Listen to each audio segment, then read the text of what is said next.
excited South African fans, of course, celebrating defeat achieved by Banyana. Banyana first victory at the FIFA Women's World Cup and also sealing a place in the round of 16. Thanks for joining us on the abridged version of the show tonight. I'm Yemi Adebayo. That's how we start you off on the show tonight. Talk about the FIFA Women's World Cup. We devote a lot of the time on the show to what has happened today and also help you to look forward to what will happen, of course, tomorrow. So let's start off talking about South Africa, of course, edging past Italy, 3-2, getting the job done and securing a place in the round of 16. South Africa getting the job done, like I said, was some heavy moments in that game, but the star forward Thembi Kgatlana showed up and showed out and ensured that South Africa were able to get past the Italians and secure a place in the round of 16, especially after the Swedes also dismantled Argentina, and all of that worked in favor of South Africa. It was indeed a very good outing for Banyana, and of course, I'm very sure you'll probably see some of the pictures, just to tell the story of how Banyana got the job done. Was very, very interesting time out for them. All right, let's also quickly move on to something else that, was surprising. And some of us saw the signs but didn't expect it to happen. Brazil's team are out of the World Cup. In spite of how talented the Brazil squad is, they are out of that World Cup, courtesy of a draw against Jamaica. So, of course, Marta, featuring in our 5th World Cup, she's out with the rest of our Brazil squad. So that's some of the things that happened today. Brazil, of course, will wait for the time they will be able to win the Women's World Cup. They've won the Men's World Cup 5 times, but the female edition, they are yet to win. All right, let's quickly show you some results, of course, in that competition, just to let you know what happened. A quick confirmation. There you have it. Group F results: France hammered Panama 6-3. Jamaica played a draw with Brazil. On the start of that, the Brazilians are out. All right, Group G results, where you have Banyana, and that's it on your screen. They defeated Italy 3-2. Sweden got the better of Argentina, and that was the result South Africa needed, and that was the result they got. They're through to the next round in that one. All right, still talking about African teams and expectations from African teams. Morocco seemed determined to qualify. They fought their way back after losing their first game. So let's see what's going to happen tomorrow. The fixtures in Group H, where you will see the Lionesses of Morocco go all out against Colombia, and South Korea will be up against Germany. 2 of these 4 teams will secure a place in the round of 16. As it stands, 14 teams have already qualified for the round of 16. And there you have it: Australia, Denmark, England, France, Jamaica, Japan, the Netherlands, Nigeria, Norway, Switzerland, Spain, Sweden, and the United States, the teams through to the round of 16. Let's also look at the fixtures that we already have, some not yet complete, but we know that in the round of 16, Sweden will take on the United States, England will take on Nigeria, Australia will take on Denmark. These are some of the fixtures. Then you have Switzerland will be up against Spain. You have Japan taking on Norway. The Netherlands will take on South Africa, a very tricky tie, I must say. So all the best to the teams that have qualified for the round of 16 and the teams that will join them later on. All right. So still talking about the FIFA Women's World Cup, the fans have been able, after savoring a few of the matches, they've been able to catch a glimpse of the World Cup trophy, the excitement, the balls, and everything around the World Cup has been getting everyone talking.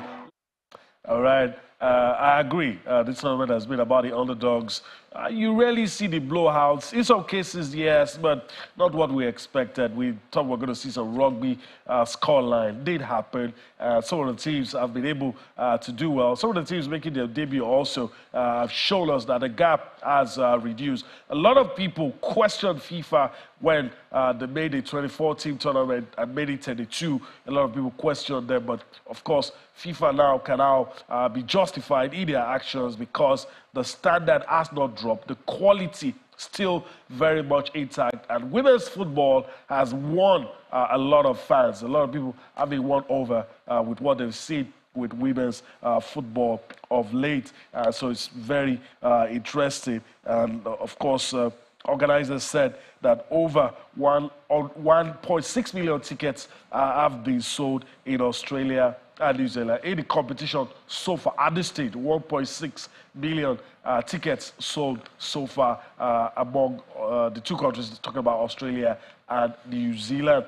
All right, let's come home now and spend a few minutes we have left to talk about some things happening here in Nigeria. It's time to talk about cycling here in Lagos. The Lagos State government has unveiled the program for the forthcoming cycling Lagos Championship, scheduled to hold on October the 28th. The 120-kilometer race will commence at the Tesla Balogun Stadium in Surulere to the Ajah Bridge and back to the stadium.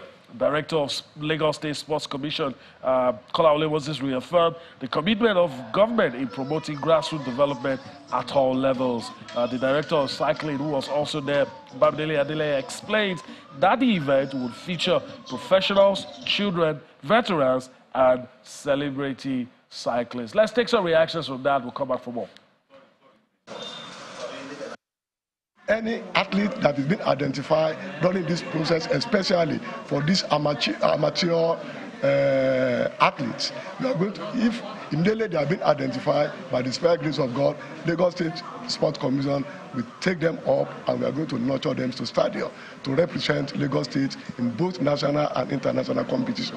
Cycling is a sport, and so it's also part of. It's also an it's also a way of and it's also a way of. It's also a way of ensuring grassroots development of sport, particularly cycling. When you talk about sport, most our attention is always on football, but also cycling is very, very important because of the health, because of the contribution that it has to our health. All right. So, because of the value it has to our health, a lot of benefits. We could spend the whole day talking about the benefits of physical exercise, the benefits of participating in sports, and cycling provides that opportunity to do that. So, a whole lot of benefit from sports, even aside recreation, the health benefits. Also, some will also say monetary benefits. That's if you're a professional. But if you're not a professional, what about the health benefits? I mean, if you're not even a professional, what about the recreational benefits? And of course, the vibes that sports gives. Gets you in a good mood, helps you to hang out with friends and all that. So a very good initiative from Lagos State. All right, let's talk about the next edition of the National Sports Festival that's going to be held next year. That's in 2024. Of course, to be held by Ogun State. The Ogun State Governor, Dapo Abiodun, has inaugurated. He did that on Monday. A 16-man local organizing committee for the 22nd National Sports Festival to be held by the state. Of course, the governor noted that the state is more prepared than ever to surpass previous editions and achievements recorded during the last sports festival held in the state in 2006. It feels just like yesterday when I was held in the state. That was 2006. The governor noted that his government is ready to continue to put in place world-class sporting infrastructure across the length and breadth of the state to ensure that everything is in tip-top shape, and to also ensure that, of course, Ogun State, which is well known for its hospitality, will surpass other previous edition. The governor disclosed that the festival isn't about the competition or performances. He said that the State Honors Watch is ready to showcase the talent, culture, potential, and unique sense of hospitality of the people of Ogun State. Let's take some reactions from that inauguration of the 16-man committee and come back for more. Our undiluted and robust belief in your capacities to deliver on this historical assignment clearly informed your choice after painstaking deliberations and broad consultations in our quest to assemble experts that will drive this mission to fruition. We are therefore eagerly looking forward to the way and manner in which you will bring your wealth of experience, versatility and knowledge of sports administration and dynamics to bear on this very auspicious assignment.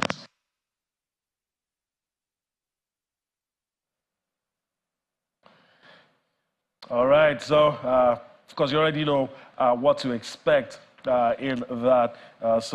Ogun State's ready for action, ready to host the event. Talk about the National Sports Festival, the 22nd edition that is, and if going by the words of the governor, if it surpasses what has been done in previous edition, then we have something big on our hands. And of course, you already know the National Sports Festival is our own mini Olympics, and we need to promote it, take care of it, and of course, spend resources to ensure that we discover and nurture talents that will take things to the next level.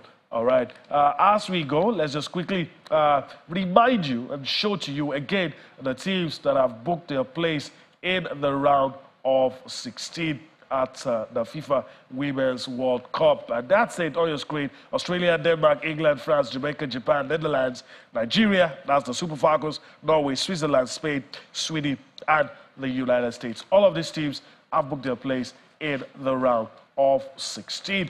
All right, as we go, I'd like to also leave you with the dance move and the dance steps of the fans as they celebrated the feat achieved by Banyana, which is winning their first World Cup match ever and also qualifying for the round of 16. Abebe Adebayo will do this again tomorrow.